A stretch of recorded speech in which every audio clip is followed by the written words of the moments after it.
Hey guys, நான் உங்கள் Sivanesh. So இன்றைக்கி நம்ம பார்க்க போகிற வீடியோ என்ன அப்படின்னா, நம்ம எல்லாருக்கும் ஒரு சுச்சுவேஷன் வந்திருக்கும். ஆமாண்டா, நீங்கள் சொல்கிறது எல்லாமே தப்புடா, நான் சொல்கிறது மட்டும்தான்டா சரி. நீங்கள் எந்த விஷயத்தில் எஸ் ஆமாண்டா நீங்கள் எல்லாருமே தப்புடா அப்படின்னு என்ன நினச்சிருக்கேன்றதை கமெண்ட் பண்ணுங்கள். நம்ம டிஸ்கஸ் பண்ணலான்னு சொல்லியிருந்தோம். ஸோ நம்மளுடைய புக் கிளப் மெம்பர்ஸ் ஆகட்டும், நம்மளுடைய யூடியூப் கம்யூனிட்டியில் இருக்க மெம்பர்ஸ் ஆகட்டும், எல்லாருமே ரிப்ளை பண்ணியிருந்தாங்க. ஸோ அந்த போல்டான ரிப்ளைஸ் தான் இன்றைக்கி நம்ம ஒன்று ஒன்றா பார்க்க போகிறோம்.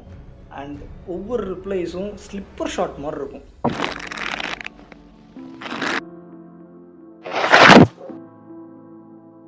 ஃபர்ஸ்ட் கமெண்ட் யார் அப்படின்னா ஹெலன் அனு சொல்லியிருக்காங்க அப்படின்னா, everyone tell about same gender love or marriage not possible in this world, but me say yes you all are wrong. இதை பற்றி பேசினாலே அவங்களும் அப்படி தான் ஜட்ஜ் பண்ணிடுறாங்க. சேம் ஜெண்டர் லவ்க்கு சப்போர்ட் பண்ணால் நீயும் லெஸ்பியன் தான், நீயும் கே தான் அப்படின்னு சொல்லிடுறாங்க. கண்ட்ரியில் same gender and love accept பண்ணியிருக்காங்க. லவ்வுக்கு பையன் பொண்ணு தெரியாது, எஸ் கரெக்ட். லவ்வுக்கு பையன் பொண்ணுன்னு தெரியாது, லவ் அவ்வளோதான். இதை பற்றி யாருமே பேசாமல் போகலாம், பட் நான் பேசுவேன். என்னையும் நீ அப்படி தான் சொல்லுவாங்க, சொல்லிட்டு போகட்டும். பின்னாடி பேசுகிறவங்க பேசிகிட்டு தான் இருப்பாங்க, காசிப் பண்ணுறவங்க பண்ணிட்டு தான் இருப்பாங்க, ஜட்ஜ் பண்ணுறவங்க பண்ணிட்டு தான் இருப்பாங்க. இன்றைக்கி ஒன்று நாளைக்கு ஒன்றுன்னு. ஒரு புக்குக்கு இருக்க பவர் ரொம்ப பெருசு, லைஃப்பை கூட சேஞ்ச் பண்ணும். ஒருத்தவங்க லவ் பண்ணுறாங்கன்னா, ஒரு ஆண் இன்னொரு ஆணை லவ் பண்ணுறாங்க, இல்லை ஒரு பெண் இன்னொரு பெண்ணை லவ் பண்ணுறாங்கன்னா, we have to accept it. அவங்களுடைய ஸ்டாண்டுக்கு நாம் ஃபஸ்ட்டு ரெஸ்பெக்ட் பண்ணணும். அவங்களோட விருப்பம் அது. நம்ம போய் குடும்பம் நடத்த போகிறதில்ல. Love is universal, that's all. So ஒருத்தவங்க இன்னொருத்தவங்க மேலே டிஸ்கிரிமினேட் பண்ணுறது தான் தப்பு. இந்த நேம் ஆஃப் லவ். இந்த லவ் பற்றின ரைட்ஸ் எல்லாமே தெரியணும் அப்படின்னா sex and the supreme court அப்படின்ற இந்த புக்கை நீங்கள் படித்து பார்க்கலாம். செகண்ட் கமெண்ட் ஐம் சாரி உங்கள் நேம் எனக்கு கரெக்டாக தெரில, அஞ்சி ரெட்டி கலக்கோட்டா 9261 அவர் பண்ணியிருக்காரு. when a lot of people, friends and family say how can you believe someone with a few minute interaction, whether it may be traveling or it may be the situation, had to trust them to do some help and it getting help when needed. When it's come to me, I am and I will be the trust 100% worthy of the person who believes me when they are needful, and to all those people who says I am foolish, and I can proudly say yes you all are wrong and I never thought to cheat anyone in my life. அவர் என்ன சொல்ல வர்றாருன்னா, யாரை பார்த்தாலும் நம்புவேன், strangers கிட்ட தான் நம்புவேன். And in fact நம்ம strangers கிட்ட தான் உண்மையாக இருப்போம். இப்போது எனக்கு தெரிஞ்ச ஒருத்தன் என் ஸ்டோரியில் கெட்டவனாக இருக்கான்னா, அவனை நீ இன்றைக்கி தான் மீட் பண்ணுறனா, அவன் உன் ஸ்டோரியில் நல்லவனாக கூட இருக்கலாம். So don't judge people. எல்லாருமே இங்கே நல்லவங்க தான். ஸோ அவங்கவுங்க அந்த இடத்துக்கு தகுந்த மாதிரி மாறிடுறாங்களே தவிர யாருமே இங்கே கெட்டவங்கன்னே கிடையாது. அந்த இடத்துக்கு அவங்க தள்ளப்பட்டுறாங்க, அவ்வளோதான். ஸோ அதனால் நமக்கு தெரிஞ்சவங்களோட ஸ்ட்ரேஞ்சர்ஸ் தான் நம்ம வாழ்க்கையில் எல்லாருமே நிறைய ஹெல்ப் பண்ணியிருக்காங்க. ஃபஸ்ட்டிங்க third person is completely agree. Manoj Mahendran 2418, with education and knowledge we can enhance our lifestyle, but the world creating a bad impression about education because of our education system, yes is corrupted maybe போட்டிருக்கலாம், but அங்கே education system மட்டும்தான் இருக்குது. Yes I am also agree with that, but only complaining about the system won't improving our lifestyle. Giving excuses about something that we need is a waste of time. If you want something, go for it, work for it, the universe will create a path for it. நீ படித்து முடிச்சதுக்கப்புறம் வேலைக்கு போகிறப்ப சம்பாதிக்கிறப்பறம் சாகுற, அவ்வளோதான் நடக்குது நம்ம வாழ்க்கையில். அதனால் உனக்கு என்ன வேணுமோ அதை செய், அவ்வளோதான். மற்றபடி வேறு எதுவுமே இல்லை. எஜுகேஷன் ஒன்றை லிஃப்ட் பண்ணும் தான். படிப்பால் முன்னேறவங்க பல பேர் இருக்காங்க. ஆனால் இன்னமும் நமக்குள்ளேயே நான் எதுக்கு படித்தேன்னே தெரியாதவங்களும் பல பேர் இருக்காங்க. ஸோ நீ என்ன படிக்கிறன்றதை தெரிஞ்சு படி. அண்ட் தெரிஞ்சு படித்த ஃபீல்டு மட்டும் இல்லாமல் அதை பிடிச்சி படித்தாதான் நீ அந்த 9 to 5 ஜாப் ஒர்க் பண்ணாலுமே உனக்கு அது ஹாப்பினஸ்ஸாக இருக்கும். ஸோ அதை தாண்டி எனக்கு ஒன்று வேணும் அப்படின்னா go for it, work for it, and the universe will help for you. Sendil Bal 7373, those who says that I never become a cricketer, so after that I become a cricketer, I will tell you all are wrong. இதுதான் core motivation. அதாவது 100% அவனை நம்பலை, 1000% அவனை நம்புகிறான். எப்படின்னா bro is in danger இல்லை, bro is a danger. அடுத்த comment என்னென்னா, maths இவ்வளோ தான். நல்லா இருக்கே பேர், மேக்ஸ் இவ்வளோ தான். எனக்கு மேக்ஸே வராது அவ்வளோக்கா. லா ஆஃப் அட்ராக்ஷன் எல்லோரும் ட்ரூன்னு ஓடிட்டுருக்காங்க, ஆனால் அது ட்ரூ இல்லை. வித்தவுட் ஆக்ஷன் தாட்ஸ் ஒன்றுமே இல்லை. So taking action is the key for all law of attraction. Explain பண்ண வேண்டியதெல்லாம் நீயே பண்ணிட்ட ப்ரோ, நான் என்ன சொல்கிறது உனக்கு. மேக்ஸ் அவ்வளோதான்ற மாதிரி லைஃப்பும் அவ்வளோதான். ரொம்ப சிம்பிளாக முடிச்சிட்டிங்க. So bro drive his life style as a simple 2 steps. Max அவ்வளோதான்ற மாதிரி லைஃப்பை 2 ஸ்டெப்ஸில் முடிச்சிட்டாரு. ஆக்ஷன் இருந்தால் அதுக்கான ரியாக்ஷன் இருக்கும். மிஸ்டர் சரவணன் ராஜு 4366 அவர் என்ன சொல்லியிருக்காரு அப்படின்னா, when everyone says Periyar is against God, I say yes, you all are wrong.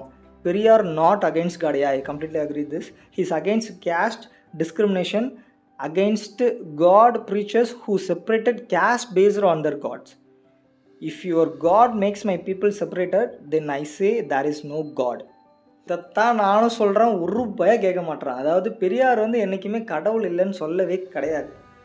Periyar எதுக்கு எதிரானவர்னா டிஸ்கிரிமினேஷனுக்கு தான் எதிரானவரை தவிர கடவுளுக்கு எதிரானவர் இல்லை. டிஸ்கிரிமினேஷனுக்கு எதிராக என்னெல்லாம் வருதோ நான் அதை எல்லாத்தையும் எதிர்ப்பேன்.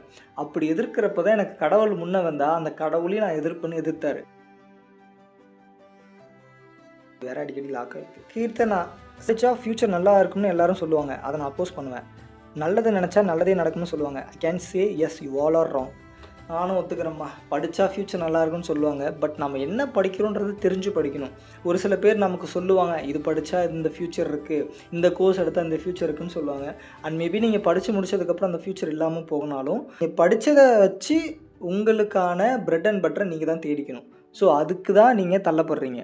ஸோ நல்லது நினச்சா நல்லதே நடக்கும்னு சொல்கிறாங்க இல்லையா, அது வந்து பார்த்திங்கன்னா எல்லாருமே அப்படி தான். நான் நிறைய நல்லது பண்ணுறேன், ஆனால் எனக்கு எதுவுமே நடக்க மாட்டேது அப்படின்னு நினைப்பாங்க. தட் மீன்ஸ் நீங்கள் எதுவும் எக்ஸ்பெக்ட் பண்ணுறீங்க மாதிரி இருக்கும். அப்படி நினைக்கவே நினைக்காதீங்க, நல்லதை பண்ணிக்கிட்டே இருங்க, ஏதாவது ஒரு வகையில் உங்களுக்கு ரிட்டன் வரும். ராமசுவாமி சந்தியா 8436 அவங்க என்ன சொல்கிறாங்கன்னா, when someone says audio books are just good as reading, I say yes, you all are wrong. கரெக்டாக சொல்லியிருக்கேன். அதாவது ஆடியோ புக்ஸ் கேட்குறது வந்து குட் தான், பட் ஆடியோ புக்ஸ் மட்டுமே கேட்குறது வந்து ராங். மல்டி டாஸ்கிங் பண்ணுறது வந்து என்னை பொறுத்த வரைக்கும் தப்பு. பிகாஸ் ஒரு விஷயம் பண்ணுறப்போ அந்த விஷயத்தில் மட்டும் கான்சன்ட்ரேட்டிங்காக இருக்கணும். நான் இப்போ ரன்னிங் போகிறேன் அப்படின்னா அதில் மட்டும் கான்சன்ட்ரேட்டாக இருந்தால் பரவாயில்ல. இட் மேபி மியூசிக்னால் பரவாயில்ல. And it's audio book our podcast means sometimes நம்ம அதோட நல்ல வார்த்தைகளை நம்ம மிஸ் பண்ணக்கூடிய சான்ஸ் இருக்குது. ஸோ அதனால தான் சொல்ல வரேன். ஸோ நீங்கள் ரன்னிங் போகிறீங்கன்னா ஜாலியாக ஒரு மியூசிக் போட்டு நீங்கள் போகலாம். அதுவே நீங்கள் ஒரு பாட்காஸ்ட்டு ஒரு ஆடியோ புக்கை போட்டு கேட்டு போகிறப்போ நிறைய டிஸ்ட்ராக்ஷன்ஸ் இருக்கும். ஸோ அது எதுவுமே இல்லாமல் இருக்கணும் அப்படின்னா தயவு செய்து ஃபிசிக்கல் புக்ஸை படிங்க. ஸோ அண்ட் எனக்கு சுத்தமாக ஆடியோ புக்ஸ் பிடிக்காது, புக்ஸ் பிடிக்காது. இதை பற்றின கம்ப்ளீட் எக்ஸ்ப்ளனேஷன் நம்ம சேனலே ஒரு வீடியோ போட்டிருக்கேன், லாஸ்ட் வீடியோ, மறக்காமல் செக் அவுட் பண்ணிவிடுங்க. யூடியூப்பில் வந்த கமெண்ட் செக்ஷன்ஸ் எல்லாம் முடிஞ்சிச்சுன்னு நினைக்கிறேன். நம்மளுடைய WhatsApp group ink and think book கிளப்பில் இதே கேள்வி கேட்டிருந்தேன். ஸோ அதுக்கு வந்த பதில்களை நம்ம இப்போ பார்க்கலாம். உங்களோட நேம்ஸ் எல்லாம் அதில் நோட் பண்ணியிருக்கேன், மெசேஜஸ்லாம் இதில் இருக்குது. ஏன்னா என்கிட்ட ஒரே ஃபோன் தான். ஸோ அந்த ஃபோன் வந்து ரெக்கார்ட் ஆகிட்டுருக்கு. இன்னொன்று வந்து என் ஃப்ரெண்டு மொபைல் அவன்கிட்ட கடை வாங்கி மெசேஜெல்லாம் இதில் ஃபார்வர்ட் பண்ணி படிச்சுட்டு இருக்கேன். மேவரிக் அப்படின்றவர் என்ன சொல்கிறாருன்னா, when everyone says you can't stay all alone by yourself, I want to say yes, you all are wrong. I can and I will with my education and books. Education மட்டும்தான் என்னை improve பண்ணணுன்னு ஸ்ட்ராங்காக believe பண்ணுறாரு. நீங்கள் மட்டும் இல்லை brother, இந்தியாவில் முக்கால்வாசி பேர் எஜுகேஷன் மட்டும்தான் லிஃப்ட் பண்ணியிருக்கு. சில பேர் என்ன சொல்லுவாங்கன்னா, நீ படிக்கிறத விட வேலை செய்ய, தொழில் பண்ணணுவாங்க. அந்த தொழிலை நீ ஜித்துனா நீ பெரிய ஆளாக வந்துடும். அண்ட் அந்த பெரிய ஆள் ஆகாமல் எத்தனை பேர் தவிச்சிட்டு இருக்கானுங்க. படிப்பு அப்படின்றதும் it's a key ticket, visiting card மாதிரி யூஸ் பண்ணிக்கணும். உனக்கு ஒரு பிரெட் அண்ட் பட்டர் வச்சுக்கிட்டு யூ கேன் பர்சீவ் ஒரு ட்ரீம். என்ன வேணால் பண்ணு. ஏன் அந்த மாதிரி யாரும் வரவே இல்லையா என்ன? Tell Sridhar, books knowledge is greater than experience knowledge என்று யாராவது சொன்னால் yes, you all are wrong in pain. Books knowledge என்றைக்குமே எக்ஸ்பீரியன்ஸ் ஆகாது, அண்ட் எக்ஸ்பீரியன்ஸ் நாலேஜ் என்றைக்குமே புக்ஸுக்கு ஈடாகாது. நான் ஒரு விஷயத்தை படித்து தெரிஞ்சுக்கிறதும் எக்ஸ்பீரியன்ஸ் பண்ணி தெரிஞ்சுக்கிறதும் வெவ்வேறு தான். அதே மாதிரி எக்ஸ்பீரியன்ஸ் பண்ண ஒரு மனுஷன் புக் எழுதுறது வேறு விஷயம். அந்த புக்கை படித்தது மட்டும் இல்லாமல் நாம் எத்தனை பேர் அப்ளை பண்ணுறோம்? எந்த ஒரு ஹேபிட்டாக இருக்கட்டுமே, புக்கில் சொல்கிற எல்லா ஹேபிட்டுமே நம்ம பின்பற்றுறோமா என்ன? எதுவுமே இல்லைல்ல. ஏதாவது ஒன்று நம்ம ஹிட் ஆகும். ஸோ அதை மட்டும் தான் நம்ம ஃபாலோ பண்ணுவோம் லைஃப் லாங். ஸோ அந்த மாதிரி என்ன வருதோ அதை மட்டும் பிக்கப் பண்ணிக்குவாங்க. ஐஸ்வர்யா ஒரு ரிப்ளை பண்ணியிருக்காங்க, whenever situation arise between mannerism and rules to follow, I never stand for rules which is predetermined by someone unknown to follow it in upcoming periods, and mannerism changes based on every individual, their character. I always follows what I want and what makes me feel satisfied. That's good. That time I never convince myself doubting me wrong. Yes, that's correct. Yes, I am right and you all are wrong to follow the same cycle of cats. Yes, எனக்கு தோன்றது தான் நான் செய்வேன். நீ சொல்கிறதெல்லாம் என்னால் செய்ய முடியாது, சரியா? எனக்கு என்ன தோணுதோ நான் அதை மட்டும்தான் செய்வேன். அண்ட் நான் செய்கிறது சரின்னு எனக்கு நல்லா தெரியும். நான் அதை தெரிஞ்சு தான் செய்கிறேன். நீ ஒன்றும் அதை ஜட்ஜ் பண்ண தேவையில்லைன்னு ரொம்ப அழகாக சொல்லியிருக்காங்க ஐஸ்வர்யா. நிறைய எக்ஸ்பீரியன்ஸ் நினைக்கிறேன். தென் பத்மா குணசேகரன் என்ன சொல்லியிருக்காங்கன்னா, வயசாயிடுச்சு இன்னும் ஏன் படிக்கிறேன்னு கேட்குறாங்க. மணி அதிகமாக செலவு பண்ணி புக்ஸ் வாங்கி படிக்கிறேன்னு எல்லாரும் சொல்லும்போது, எஸ் யூ ஆல் ஆர் ராங்னு ஃபீல் பண்ணியிருக்கேன். புக்ஸ் எனக்கு நாலேஜ், தன்னம்பிக்கை, தைரியம், நியூ ஸ்கில் கொடுக்குது. ப்ரோ இதுதான் உண்மை. ஆக்சுவலாக என்னோட சுச்சுவேஷனை நான் அனுபவிச்சிருக்கேன். பிகாஸ் என்னடா வயசாகுது உனக்கு, நீ இப்போ ஏன்டா இவ்வளோ புக்கு படிக்கிறேன்னு என்கிட்ட நிறைய பேர் கேட்டிருக்கானுங்க. காலேஜ் முடிச்சுட்டு எதுக்கடா புக்கு படிக்கிறேன்னு நிறைய பேர் கேட்டிருக்கானுங்க. நீ என்னடா எக்ஸாமுக்கு படிக்கிற மாதிரி நைட்டில் உட்காந்து ஏன்டா படிச்சுட்டு இருக்கேன்னு நிறைய பேர் கேட்டிருக்கானுங்க. பட் எனக்கெல்லாம் அப்போ என்ன தோணுனா, என்னோடய ஸ்கில்ஸை வளர்க்குறதுக்கு என்னை அப்கிரேட் பண்ணிக்கிறதுக்காக நான் படிக்கிறேன். நான் சேலரி வந்தால் நேராக ஹிகிங் பத்தம்ஸ் தான் போவேன். போய் ஏதாவது ஒரு நியூ புக் வாங்கினா எனக்கு தூக்கம் வராது. ஸோ அந்த மாதிரி எனக்கு வந்து ஒரு ஓசிடி. ஸோ அந்த மாதிரி தான் எல்லாருக்குமே எவ்வளோ செலவானாலும் ஒரு பிடிச்ச புக்கை வாங்கி அதை சேர்த்து படிக்கிறனாலுமே சேர்த்து வச்சுக்கணும். எல்லாம் நிறைய புக்ஸ் படிக்காமலே வச்சுருக்கேன். பிகாஸ் இன்றைக்கி படிக்கிறதுனால என்றைக்கே அந்த புக்கு எனக்கு யூஸ் ஆகும் இல்லையா. ஸோ அதனால் தப்பு இல்லை. புக்கு வாங்குறது மிகப்பெரிய ஒரு நல்ல ஹேபிட்டு. புக்கு படிக்கிறது ஒரு மிகப்பெரிய ஒரு நல்ல ஹேபிட். ஸோ இது யாராக பண்ணுறாங்க அப்படின்னா தயவுசெய்து என்கரேஜ் பண்ணுங்கள், டிஸ்கரேஜ் பண்ணாதீங்க. Priya, when everyone says movies are always better than the books, I can definitely say yes, you are all wrong. The book always bring more depth and imagination. 100% right. So அதுக்காகவே நான் ஒரு book எடுத்திருக்கேன். Life of by அப்படின்ற இந்த ஃபிலிமை நம்ம எல்லாருமே பார்த்துருக்க வாய்ப்பு இருக்குது. பிகாஸ் இந்த ஃபிலிம் அவ்வளோ ஆஸ்கர் அவார்ட்ஸ் வாங்கியிருக்கு. பட் நானுமே ஃபஸ்ட்டு இந்த ஃபிலிம் தான் பார்த்தேன். என்னோட ஒரு மோஸ்ட் ஃபேவரட் ஃபிலிமாக மாறிடுச்சு. யான் மாட்டர் எழுதின புக்கையும் படிக்கணும்னு நினச்சி இந்த புக்கை படித்தேன். எனக்கு அந்த ஃபிலிம் பார்த்த எக்ஸ்பீரியன்ஸை விட எனக்கு இந்த புக்கை மறுபடியும் படிக்கிற எக்ஸ்பீரியன்ஸ் ரொம்ப நல்லா இருக்குது. பிகாஸ் நீங்கள் புக்கு படிக்கிறப்போ ரைட்டரோட இமேஜினேஷனுக்குள்ளே போவீங்க. இப்போது மூவி பார்க்குறப்போ டேரக்டரோட விஷனுக்கு நீங்கள் தள்ளப்படுவீங்க. ஸோ அவர் என்ன காட்டுறாரோ அதோட இமேஜினேஷனுக்கு மட்டும்தான் நீங்கள் போவீங்க. பட் புக் லைஃப் வரும்போது உங்களோட இமேஜினரியில் நீங்களே ஒரு கடலை க்ரியேட் பண்ணுவீங்க. நீங்களே வந்து அதில் ஒரு போட்டு, நீங்களே அதுக்கு ஒரு புலி, ஸோ நீங்களே அதுக்குள்ளே ஒரு ஒராங்குட்டான், இந்த மாதிரி நிறைய உங்களோட இமேஜினேஷன்லேயே வாழ்ந்துகிட்டு இருக்கும். ஸோ அது வந்து ரொம்ப நல்லாயிருக்கும். நீங்கள் மறுபடியும் புக்கு திறக்கிறப்போ ஓகே அந்த ஒராங்குட்டான் என்ன பண்ணுது, அந்த மவுஸ் என்ன பண்ணுது, இப்போ அவன் எங்கே இருக்கான் அப்படின்றது ஒரு ரொம்ப அட்வென்ச்சர்ஸாக இருக்கும் உங்களுக்கு அந்த இமேஜினேஷனில் உங்களுக்கு கதை ஓடுறப்ப.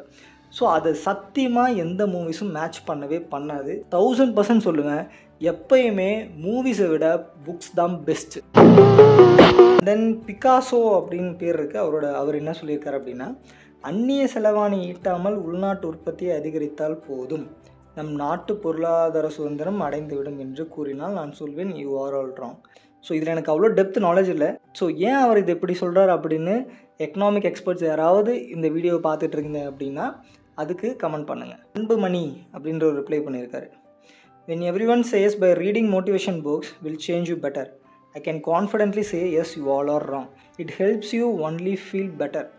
By practicing and realizing the change within yourself only will bring a change and take you to the next level. Yes, படிக்கிறது மட்டுமே போதாத ஆக்ஷனில் கொண்டு வரணும்னு சொல்லுவாங்க. அதுக்குமே பெஸ்ட்டான புக் இந்த திங்க் அண்ட் க்ரோ ரிச் தான். So it is not a book, it is a guide. Because எந்த ஒரு புக்குமே ஆக்ஷனில் கொண்டு போனால் தான் அந்த புக்கு படித்ததுக்கு உங்களுக்கும் ஒரு யூஸ்ஃபுல்லாக இருக்கும், எழுதின அவருக்கும் யூஸ்ஃபுல்லாக இருக்கும். ஸோ எல்லாருமே லைஃப்பில் ஒன் டைம் இந்த திங்க் அண்ட் க்ரோ ரிச்சை படிச்சுட்டு இம்ப்ளிமெண்ட் பண்ணணும். ஒவ்வொரு பாயிண்ட்டாக இருந்தாலும் இம்ப்ளிமெண்ட் பண்ணணும். எனக்கு இன்னுமே இந்த புக்கில் ஒரே ஒரு வேர்டு தான் ஞாபகம் இருக்குது, பேர்னிங் டிசைர். நான் எந்த ஒரு விஷயம் பண்ண ஆரம்பித்தாலும் அந்த விஷயத்தில் எனக்கு ஒரு பேர்னிங் டிசைர் இருக்கா, கடைசி வரைக்கும் அந்த ஆசை எனக்கு இருக்குமா, அது எனக்குள்ளே எரிஞ்சிக்கிட்டே இருந்தால் தான் அந்த விஷயம் நான் செஞ்சு முடிப்பேன். ஒரு ஹைலி மோட்டிவேட்டட் புக்னா இந்த திங்க் அண்ட் க்ரோ ரிச் புக்கை நான் சொல்லுவேன். தென் அன்புமணி அப்படின்ற ஒரு ரிப்ளை பண்ணியிருக்காரு. என்ன அப்படின்னா, for a year we had been facing financial trouble and our house construction was still incomplete. When we received a loan, we had two choices: find the house or repay an old loan.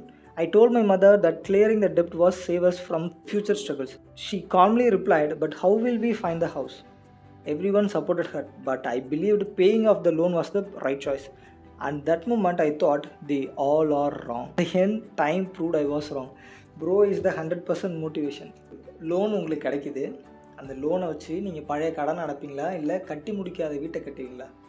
So இந்த சுச்சுவேஷனில் அவங்க வீட்டில் கேட்டிருக்காரு. அவங்க என்ன சொல்லியிருக்காங்க அப்படின்னா, நீ வீட்டை கட்டு அப்படின்னு இருக்காங்க. ஆனால் அன்புமணி இல்லை நான் கண்டிப்பாக என்னோடய பழைய கடனை தான் அடைப்பேன் அப்படின்னு சொல்லி அந்த ஸ்டாண்ட் எடுத்திருக்காரு. அவங்க வீட்டில் இருக்கவங்க எல்லாருமே அப்போஸ் பண்ணியிருக்காங்க. பட் அன்புமணி அவருடைய எல்லா கடனையும் அடைச்சிட்டாரு. அண்ட் கடைசியில் நீ கடன் அடைச்சது தான் கரெக்டுன்னு சொல்லி அவங்க ஹோம் மெம்பர்ஸே ஒத்துக்கிறாங்க. ஸோ இதுலேருந்து என்ன தெரிய வருதுன்னா, நீங்கள் ஒரு விஷயத்தை நம்பி அதில் இறங்கும்போது அதில் சக்ஸஸ் மட்டும்தான் இருக்கும். ஏன்னா அதோட டெப்த்து உங்களுக்கு தெரியும், அண்டு இது எப்படி முடிக்கணுன்றது நல்லா உங்களுக்கு தெரியும். ஸோ நீங்கள் ஒரு விஷயத்தில் இறங்கிட்டீங்கன்னா 100% உங்களை நம்புங்க, வேறு யாரையும் நம்பாதீங்க. அண்டு தப்பு சொன்னவன் எல்லாம் பின்னாடி ஒரு நாள் வருவான், வரப்போ நம்ம பார்த்துக்கலாம். இதே yes you all are wrong அப்படின்ற இந்த சுச்சுவேஷனுக்கு நீங்கள் வந்திருக்கீங்களான்னு சொல்லிட்டு என்னோடய புக் கிளப் மெம்பர் என்கிட்ட ஒரு கேள்வி கேட்டார். ஃபஸ்ட்டு என்ன பதில் சொன்னேன் அப்படின்னா, பிடிஎஃப் புக்ஸை வந்து யார் நல்லாயிருக்குன்னு சொன்னாங்களோ எல்லாருக்கும் அப்போஸ் பண்ணி நிற்பேன். பிகாஸ் பிடிஎஃப்பில் படிக்கிறவங்களாம் மனுஷனே கிடையாதுன்னு எனக்கு நல்லா தெரியும். ஸோ செகண்டாக நான் என்ன ரிப்ளை பண்ணேன் அப்படின்னா, இந்த ஒரு ரிப்ளைக்கு அப்புறம் எனக்கு நிறைய கமெண்ட்ஸ் வந்துட்டுருச்சு. பர்சனலாகவும் சரி, டிஎம்மும் சரி, நீங்கள் ஏன் அப்படி சொல்கிறீங்க அப்படின்னு சொல்லி நிறைய டிஎம்ஸ் எனக்கு வர ஆரம்பிச்சிருச்சு. ஸோ இதை பற்றின உங்களோட தாட்ஸ் என்ன அப்படின்னு நீங்கள் சொல்லுங்கள். ஸோ என்னோடய கமெண்ட் என்ன அப்படின்னா, இஃப் சம்மோன் சேஸ் தாலி is every thing and it's a sacred symbol of marriage and it only represent we bound together, I can say yes, you all are wrong. Tali is just a chain, not a symbol. Marriage is all about self-respect, freedom, shared growth and commitment. It's time to break free the idea that the piece of yellow thread is what keeps together forever. Love and respect binds us together forever, not a jewelry. இந்த திருமண வாழ்க்கை வந்து எதை அடிப்படையாக வச்சு அமையுது அப்படின்னா, உங்கள் பார்ட்னர் உங்களுக்கு கொடுக்குற ஃப்ரீடம் ஆகட்டும், செல்ஃப் ரெஸ்பெக்ட் ஆகட்டும், நீங்கள் 2 பேரும் ஒன்றா சேர்ந்து எந்த ஒரு விஷயம் பில்ட் பண்ணுறதாகட்டும், ஷேர்டு க்ரோத் அப்படின்னு சொல்லுவாங்க. And commitment, more it is a commitment, life time commitment. இதுதான் ரொம்ப முக்கியம். ஸோ இதெல்லாம் சேர்றது தான் வந்து திருமண வாழ்க்கை நான் நினைக்கிறேன். பிகாஸ் தாலி கட்டுறதுனாலே அவங்க எல்லா டைமும் அவங்க கூட இருப்பாங்கன்னு நம்ம சொல்லிட முடியாது இல்லையா? அப்படி பார்த்தா 5 to 6 மேரேஜ் பண்ணுறவங்களும் இருக்காங்க, 3 to 4 மேரேஜ் பண்ணுறவங்களும் இருக்காங்க. It's based upon there decision. But தாலி கட்டுறதுனாலே நான் வந்து வெளில வரமாட்டேன் அப்படின்னு சொல்லி இன்னமும் ஒரு சில பேர் வந்து ராங் ரிலேஷன்ஷிப்பில் பொறுத்து போய்கிட்டு இருப்பாங்க. அவங்களுக்குலாம் தான் சொல்ல வரேன், நீங்கள் பொறுத்துட்டு இருக்க வேண்டிய அவசியம் இல்லை. இதுக்கு நீங்கள் தாலின்ற அப்படின்ற ஒரு விஷயத்தை வச்சு நீங்கள் பயந்துட்டு இருக்க வேண்டிய அவசியம் இல்லை. ஸோ உங்களுக்கு ஒரு இடத்துல செல்ஃப் ரெஸ்பெக்ட் இல்லை, எனக்கான ஃப்ரீடம் இல்லை, எனக்கான க்ரோத் இல்லை, எனக்கான கமிட்மெண்ட் இல்லை அப்படின்னா கேன் லீவ் த பிளேஸ், அவ்வளோதான். ஸோ இதை பற்றின உங்களோட தாட்ஸ் என்ன அப்படின்னு சொல்லிட்டு கமெண்ட் செக்ஷனில் பண்ணுங்கள். இந்த வீடியோ உங்களுக்கு ரொம்ப இன்ட்ரெஸ்டிங்காக இருக்கும்னு நினைக்கிறேன். ஒவ்வொருத்தரோட போல்டு தாட்ஸ் வந்து நீங்கள் தெரிஞ்சுக்கிட்டீங்க. ஸோ இதே மாதிரி ஒவ்வொருத்தரும் ஓப்பன் அப் பண்ணணும். இதே மாதிரியான நெக்ஸ்ட் இன்ட்ரெஸ்டிங் வீடியோவில் நம்ம மீட் பண்ணலாம். Until then, bye from Sivanesh.